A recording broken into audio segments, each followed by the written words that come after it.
Namaste and welcome to my YouTube channel Learn with Shankar Huli. We are going to learn about vertically opposite angle through visual mathematical model. Let's dive into the topic. Vertically opposite angles. When two lines intersect, the angles formed opposite to each other are called vertically opposite angles. है जब दुईवटा लाइनहरू intersect हुन्छ तब भर्टेक्सदेखि एक अर्काको ओपोजिटमा एङ्गलहरू formation हुन्छन् जसलाई हामी भर्टिकल्ली ओपोजिट एङ्गल भनेर भन्छौँ है। इक्जाम्पलको लागि हामी यो दिएको फिगर हेरौँ है। यो दिएको फिगरमा यो दुईवटा लाइनहरू इन्टरसेक्ट भयो। यो इन्टरसेक्ट भएको पोइन्टलाई मैले ओ भनेर रिप्रेजेन्ट गरेँ। यो ओलाई चाहिँ हामीले भर्टेक्स भनेर भन्छौँ है। भर्टेक्स भनेको के हो भनेर लाग्न सक्छ है।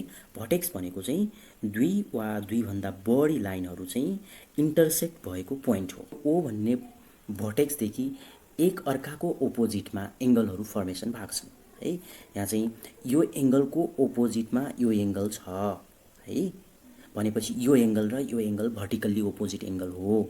अनि साथसाथै यो एङ्गलको ओपोजिटमा यो एङ्गल फर्मेसन भएको छ है। यो भर्टेक्सदेखि यो लेफ्टतिर छ, यो राइटतिर छ, ठ्याक्कै ओपोजिट भयो है। एक अर्काको ओपोजिटमा एङ्गलहरू फर्मेसन भयो। यसलाई यो पनि के रहेछ त भर्टिकल्ली ओपोजिट एङ्गल रहेछ। हामीहरूले एउटा जान्नुपर्ने के कुरा छ भन्दाखेरि भर्टिकल्ली ओपोजिट एङ्गलहरू जहिले पनि बराबर हुन्छ है। भनेपछि यो एङ्गल जति डिग्रीको छ यो एङ्गल पनि त्यति डिग्रीकै हुन्छ, अनि यो एङ्गल जति डिग्रीको छ यो एङ्गल पनि त्यति डिग्रीकै हुन्छ है। अब यसलाई चाहिँ प्रुभ गर्नको लागि मैले चाहिँ पेपर कट मेथडबाट चाहिँ हजुरहरूलाई देखाउने छु। मैले चाहिँ अलरेडी रिक्वायर्ड साइज अफ एङ्गलको आधारमा चाहिँ है यहाँ चाहिँ जति एङ्गल छ त्यसैको आधारमा यहाँ कट गरिसकेको छु र यसलाई चाहिँ मैले मुख्यतया भर्टिकल्ली ओपोजिट एङ्गलहरू इक्वल हुन्छ भनेर पनि देखाउने छु र यो चारवटै भर्टिकल्ली ओपोजिट एङ्गललाई जोड्दाखेरि 360 डिग्री हुन्छ भनेर पनि मैले देखाउने छु है। ल त्यसको लागि म ग्लुको सहायताले सर्वप्रथम यसलाई स्टिक गर्छु है।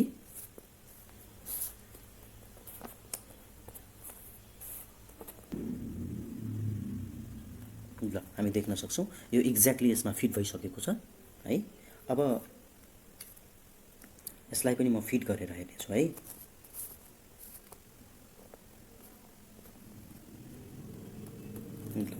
यसलाई पहिले म यसरी यसमा फिट गर्नेछु, त्यसपछि ल यसलाई म पहिले यसरी यसमा फिट गर्नेछु, त्यसपछि फेरि यसलाई यहाँबाट निकालेर फेरि अर्को साइडमा फिट गर्नेछु। ल यो दुईटा चाहिँ यहाँनिर एक्ज्याक्टली फिट भयो है। यो एङ्गल र यो एङ्गल भर्टिकल्ली ओपोजिट एङ्गल हो किनभने यो भर्टेक्सदेखि ओपोजिट साइडमा बनेको छ। यसको ओपोजिट साइडमा यो एङ्गल बनेको छ, यसको ओपोजिटमा यो एङ्गल, यो दुईवटा एङ्गल चाहिँ भर्टिकल्ली ओपोजिट एङ्गल हो। र हामीले अघि भर्खरै भनेको थियौँ भर्टिकल्ली ओपोजिट एङ्गल इक्वल हुन्छ। अब म चाहिँ भर्टिकल्ली ओपोजिट एङ्गल इक्वल हुन्छ भनेर देखाउन जाँदैछु है त।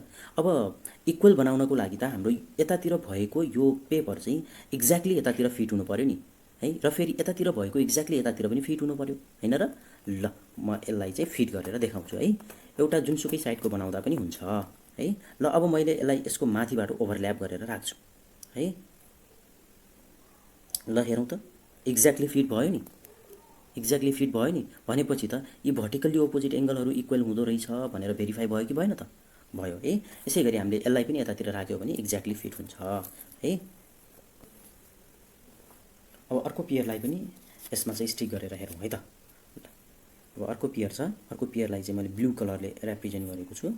ल यसमा सर्वप्रथम म यो साइडमा फिट गरेर देखाउँछु है। ल यसमा यो एक्ज्याक्टली फिट भइसक्यो है। अब यसमा यो एक्ज्याक्टली फिट भइसकेपछि यसलाई निकाल्नु पर्ने छ। अहिले म स्टिक गर्दैन है। यो पनि एक्ज्याक्टली फिट भयो भनेपछि अब यसमा पनि हेरौँ त यी दुईटा एङ्गलहरू भर्टेक्सदेखि ओपोजिट साइडमा छ। यसको ओपोजिटमा यो यसको ओपोजिटमा यो छ है। भनेपछि यो दुईटा एङ्गलहरू भर्टिकल्ली ओपोजिट एङ्गल हो। र अब यो एङ्गलहरूलाई पनि इक्वल देखाउनको लागि अब यतातिर भएको एक्ज्याक्टली यहाँ फिट भयो भने त यतातिरको पनि एक्ज्याक्टली यहाँ फिट हुन्छ है। र एउटा देखाउँदा भइहाल्छ। हामी एउटा देखाउँ। ल हेरौँ त एक्ज्याक्टली फिट भयो नि है। यसको यो पछाडितिरको साइज नहेरौँ कि यो यसमा चाहिँ एक्ज्याक्टली फिट भयो कि भएन भनेर त्यो कुरा हेरौँ यो यसमा एक्ज्याक्टली फिट भयो नि। भनेपछि भर्टिकल्ली अपोजिट एङ्गल त इक्वल हुँदो रहेछ भनेर यसले भेरिफाई गर्यो है।